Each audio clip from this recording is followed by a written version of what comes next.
বুধবার থেকে ক্লাসে ফিরছেন শিক্ষকরা। খোলা থাকবে শনিবারও। এ বিষয়ে বিস্তারিত থাকছে আমাদের আজকের ভিডিওতে। যারা এখনও আমাদের চ্যানেলটিকে সাবস্ক্রাইব করনি তারা এখনই সাবস্ক্রাইব করে রাখো, তাহলে পড়াশোনার সকল তথ্য এবং পরামর্শ সবার আগে পেয়ে যাবে।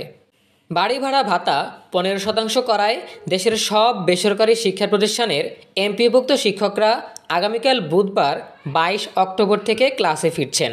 তারা কর্মবিরতি সহ সব ধরনের কর্মসূচি প্রত্যাহার করে নিয়েছেন। একই সঙ্গে শিক্ষার্থীদের ক্ষতি পুষিয়ে নিতে এখন থেকে শনিবারও শিক্ষা প্রতিষ্ঠান খোলা রাখা হবে। বার্ষিক পরীক্ষার আগ পর্যন্ত শনিবার ক্লাস সহ সব ধরনের শিক্ষা কার্যক্রম চলবে। এমপিওভুক্ত শিক্ষা জাতীয়করণ প্রত্যাশী জোটের সদস্য সচিব অধ্যক্ষ দেলোয়ার হোসেন আজিজি এই ঘোষণা দেন। তিনি বলেন, টানা 8 দিন শিক্ষকরা শ্রেণীকক্ষে যেতে পারেননি। এটা আমাদের ন্যায্য দাবি ছিল। সরকার দাবি পূরণ করায় আমরা সিদ্ধান্ত নিয়েছি বার্ষিক পরীক্ষার আগ পর্যন্ত শনিবার স্কুল খোলা রাখব। যে 8 দিন শ্রেণীকক্ষে যেতে পারেনি সে 8 দিন পুষিয়ে দেব। অধ্যক্ষ আজিজি বলেন, আমাদের 3 দফা দাবি ছিল। বাড়ি ভাড়ার বিষয়টি নিয়ে সরকারের সঙ্গে সমঝোতা হয়েছে।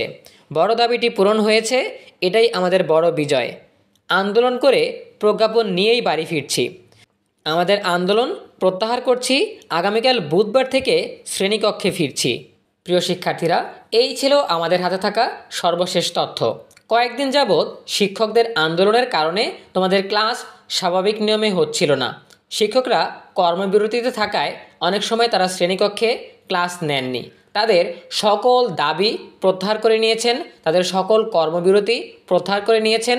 আগামীকাল বুধবার থেকেই আগের মতোই স্বাভাবিকভাবে তোমাদের ক্লাস শুরু হচ্ছে এবং নতুন করে যেটা যুক্ত হচ্ছে সেটা হচ্ছে বার্ষিক পরীক্ষার আগ পর্যন্ত তোমাদের এখন থেকে শনিবারেও ক্লাস চলবে। সো দেখা হবে পরবর্তী আপডেট নিয়ে নতুন কোনো ভিডিওতে। সেই পর্যন্ত তোমরা সবাই ভালো থাকো, সুস্থ থাকো, নিরাপদে থাকো এবং সবসময় ইএনইউবি চ্যানেলের সাথেই থাকো। তোমাদের সকলের জন্য রইল অনেক অনেক শুভকামনা। ধন্যবাদ সবাইকে।